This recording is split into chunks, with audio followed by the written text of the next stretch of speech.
Good morning student, मैं doctor प्रशांत। जैसा कि हम लोग इंटेलिजेंस में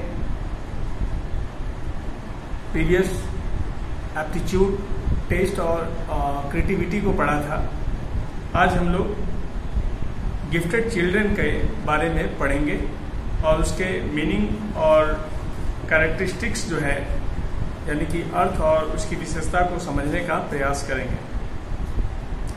प्रतिभाशाली बालक की बुद्धि औसत बालकों से अधिक तीव्र होती है। स्वाभाविक सा चीज है कि गिफ्टेड चिल्ड्रन कहा जा रहा है, तो वो सामान्य बालक से जो उसकी बुद्धि होगी वह हाई होगी या उच्च होगी, यानी उसकी बुद्धि लब्धि जो होगी वह 110 से ऊपर होगा। यहां यह बता दें कि जो प्रतिभाशाली बच्चे होते हैं उनकी जो बुद्धि लब्धि होती है वह 120 से ऊपर तो होती ही है, लेकिन बहुत ऐसे बालक हैं जिनकी बुद्धि 140 के आसपास भी देखी गई है। हॉलिंगवर्थ के अनुसार प्रतिभाशाली बालकों की योग्यता और क्षमता अपने आयु स्तर के बालकों से श्रेष्ठ होती है। ये लोग किसी कार्य को साधारण बालकों की तुलना में जल्दी कर लेते हैं। यदि हम इसकी विशेषता पर प्रकाश डालें तो डेफिनेटली है कि इनमें मानसिक शील गुण या मेंटल ट्रेट्स होगा। प्रतिभाशाली बालकों की बुद्धि सामान्य बालकों की अपेक्षा ज्यादा होती है।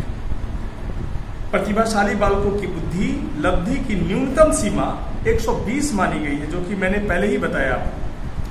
वहीं सामान्य बालकों की बुद्धि लब्धि 90 से 110 के बीच मानी जाती है। शारीरिक शील गुण भी उसका डिफरेंस होगा, यानी कि फिजिकल जो ट्रेट्स होंगे। प्रतिभाशाली जो व्यक्ति है या बालक है उसकी बुद्धि लब्धि ज्यादा होने के साथ साथ साधारणतः उनका शारीरिक गठन भी औसत बच्चों से अच्छा होता है। ये सामान्य बालकों से अपेक्षाकृत लंबे और भारी होते हैं और इसका जो बॉडी लैंग्वेज होता है वह भी डिफरेंट होता है। सामाजिक एवं संवेगात्मक शील गुण या सोशल एंड इमोशनल ट्रेट्स इसका बहुत अच्छा होता है। इसके अलावा आर्थिक और सामाजिक स्तर, इकोनॉमिक एंड सोशल लेवल भी इसका जो सामान्य बच्चे हैं उनकी अपेक्षा ज्यादा बेहतर देखा गया है। प्रतिभाशाली बच्चों का शिक्षण एवं शिक्षा जो बालक औसत बालक की अपेक्षा 3 माह पूर्व बोलना और 2 माह पूर्व चलना सीख लेता है, उसे प्रतिभाशाली बालक माना जाता है। ऐसे बालक स्कूल जाने से पहले ही कुछ पढ़ना लिखना सीख लेते हैं। यदि हम प्रतिभाशाली बालकों को शिक्षा देने की बात कहें, चूंकि वह सामान्य बालकों से अलग होता है, तो उन्हें किस रूप में शिक्षा दी जाए ताकि वह समाज के लिए बेहतर हो सके।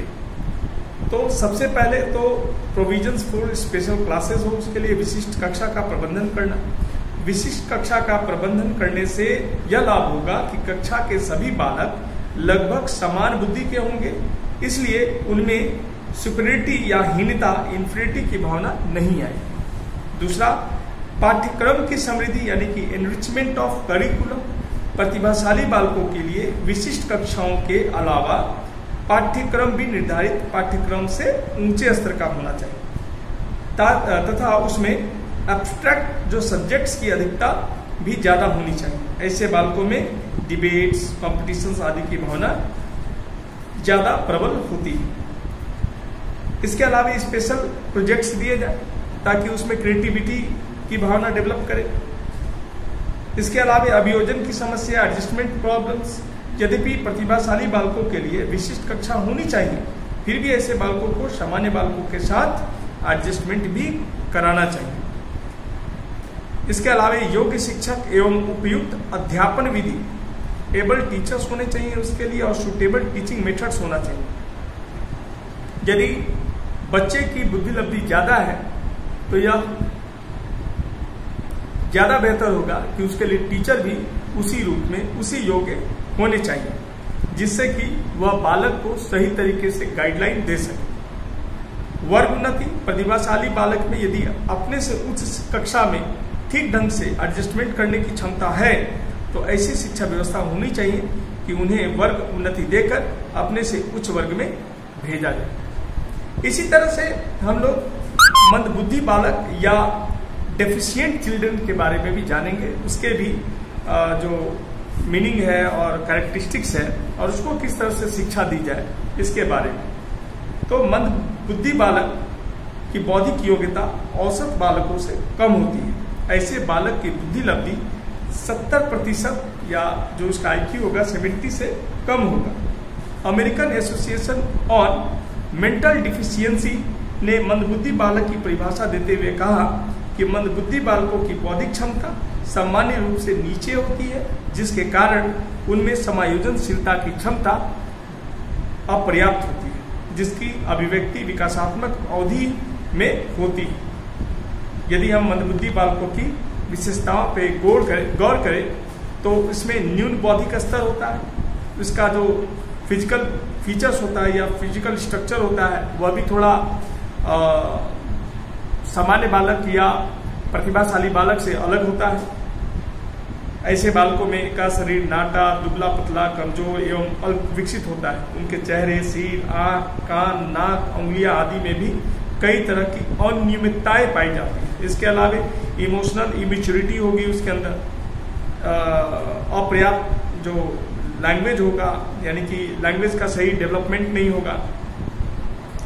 इसके अलावा सामाजिक समायोजनशीलता एवं नैतिकता की क्षमता में भी कमी देखी जा सकती है। यदि हम मंदबुद्धि बालकों की शिक्षा की बात करें तो उसको किस रूप में शिक्षा दी जाए, तो उसके लिए सूटेबल सिलेबस बनाया जाए पहला। इसके अलावा स्पेशल क्लासेस की व्यवस्था की जाए। इनके लिए भी suitable teacher and teaching methods होने चाहिए। एक्स्ट्रा करिकुलम प्रोग्राम्स तैयार करवाए जाए जिससे कि इनका मानसिक और शारीरिक दोनों विकास हो सके। साथ ही एजुकेशन प्रोग्राम आदि को भी हम लोग उन्नत और बेहतर बना सकते हैं। इस तरह से हम कह सकते हैं कि मंदबुद्धि बालकों की शिक्षा तथा अभियोजन के लिए बहुत सारे कदम उठाए जा सकते हैं और जैसा कि हम लोगों ने पढ़ा भी, ऐसे बालकों को सामान्य बालकों से अलग रखकर यदि हम पढ़ाते हैं तो उनमें और ज्यादा हीन भावना का वो शिकार होंगे।